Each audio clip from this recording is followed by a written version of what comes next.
ચાલો મિત્રો, test of મનીષમાં આજે આપણે નવી રેસીપી બનાવશું ગાંઠિયાનું સ્પાઈસી શાક। એક વાટકી ગાંઠિયા લીધા છે, 2 લીલા મરચાં, આદુનો ટુકડો, લીંબુ, 1 લસણ અને આ મસાલિયું છે, હળદર છે, મરચું છે, રાઈ, હિંગ, ધાણા જીરું પાવડર અને આખું જીરું।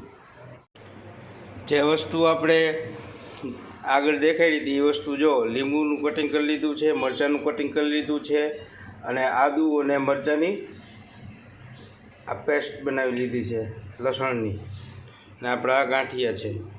તો સરસ મજાનું તેલ આપણું આવી ગયું છે।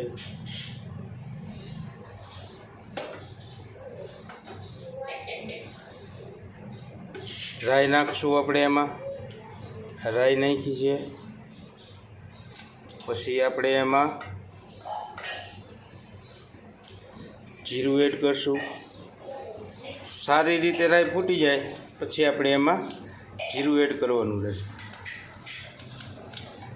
રાઈ ને જીરું સારી રીતે થઈ ગયા પછી આપણે આ હિંગ એડ કરશું। હિંગ એડ કર્યા પછી હળદર, મરચાંની કટકી, સારી રીતે આપણે આ મરચાંની કટકી નીચળી જાય એટલે આપણે એમાં આદુ લસણની નાખ્યું હતું એને એડ કરશું।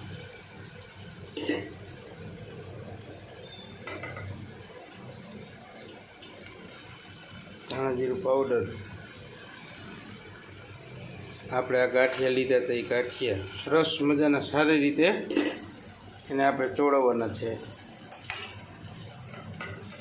અને ફૂલ સ્પાઈસી રાખવા માટે આપણે આ મરચું એડ કરશું। અને ગાંઠિયાનું શાક જેમ સ્પાઈસી હોય તેમ જ સરસ મજાનું લાગે છે। થોડુંક એમાં પાણી એડ કરશું આપણે। પાણી એડ કર્યા પછી જે આપણે લીંબુ લીધું હતું તો એ લીંબુ આપણે એમાં એડ કરશું।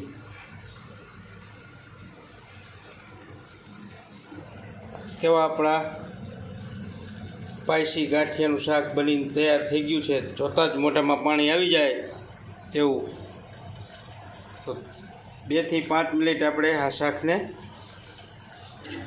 ચડવા દઈશું। તો જુઓ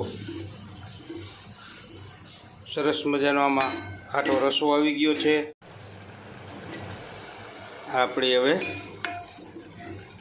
2 મિનિટ થઈ ગઈ છે જુઓ।